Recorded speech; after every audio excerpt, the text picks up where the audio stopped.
Olá, meu nome é Amanda Ruda e a presente pesquisa trata da escravidão e as hierarquias sociais nas propriedades beneditinas, mais especificamente no Engenho Goitá, localizado em Pernambuco, durante os anos de 1873 a 1869.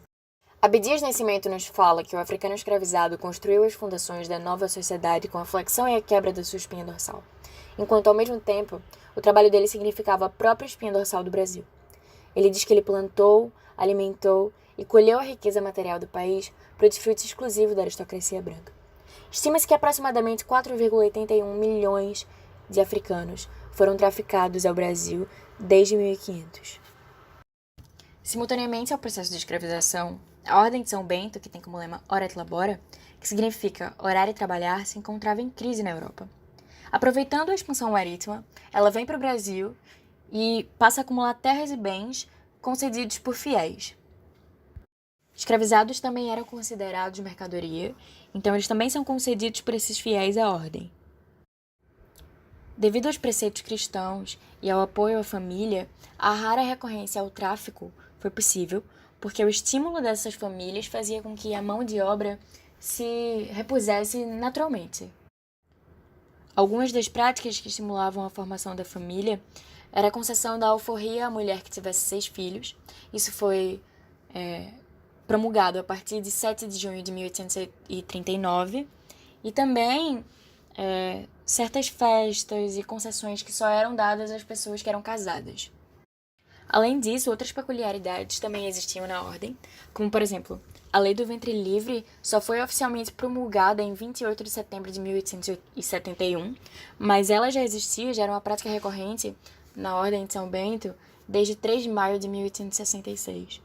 Em 1871, no dia seguinte à concessão dessa lei do ventre livre, todos os escravizados foram alforriados pela Ordem de São Bento. Provavelmente porque ela acreditava que, devido aos benefícios, eles não se interessariam em sair e continuariam servindo a ordem.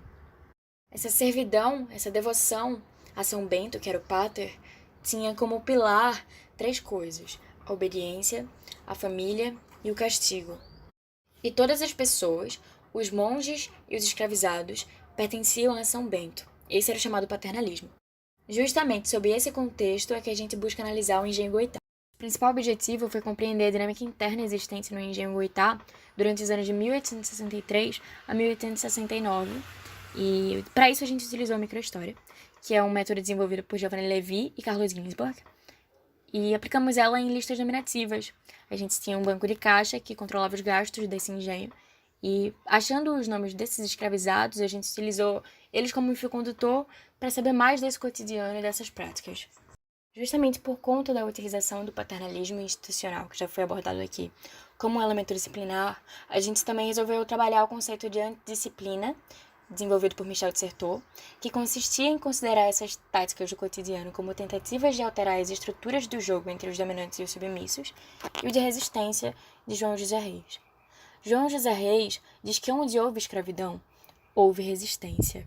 E é justamente por isso que a gente analisa as táticas desenvolvidas pelos escravizados do Engenho Goitá. Nele, nós contabilizamos 104 pessoas mantidas sob o regime da escravidão e 20 laços familiares entre 80 delas. 3 dessas pessoas também eram feitores, ou seja, administravam a propriedade e os próprios escravizados. Esse era um costume bastante comum nos engenhos beneditinos.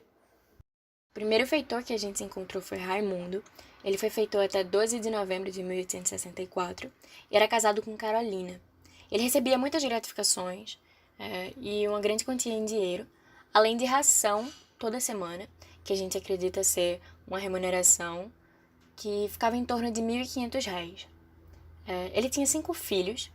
3 desses filhos foram libertos, justamente devido à lei do ventre livre beneditina, e no dia em que ele saiu, para que Manuel da Luz assumisse o próximo feitor, ele recebeu uma gratificação de R$ 10.000.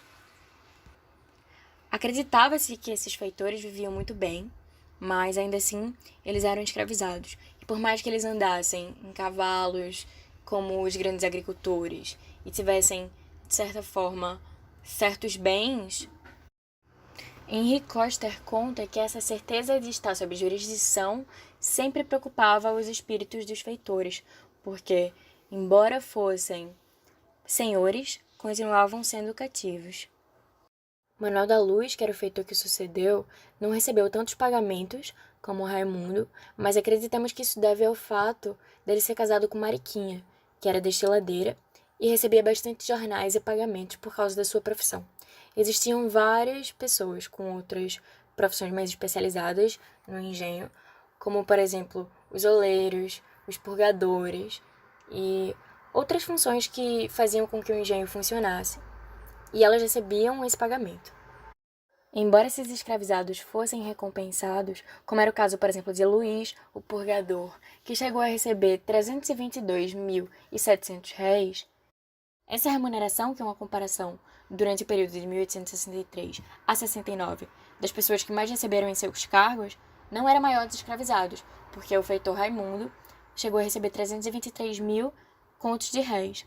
Mas, em compensação, o padre administrador, que era a única pessoa do clero no engenho, recebeu 4 contos, 393.320 réis no mesmo período de tempo. Ou seja, a ordem era uma ordem bastante abastada, mas que também tinha muitos gastos e não dava ao seu feitor o maior montante que ela dava como pagamento. Valério era um dos filhos de Manuel da Luz, e aos 19 ele se casou com Guilhermina, que tinha 15 anos.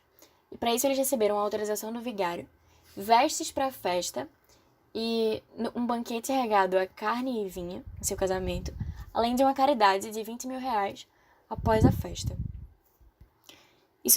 Já Antônio assumiu a feitoria no final de 1867 e ele era casado com Rufina. Juntos eles tiveram 6 filhos, o que significa que provavelmente Rufina foi manumiçada, visto que era do costume beneditino. Um deles era Bento, e Bento tinha uma deficiência física.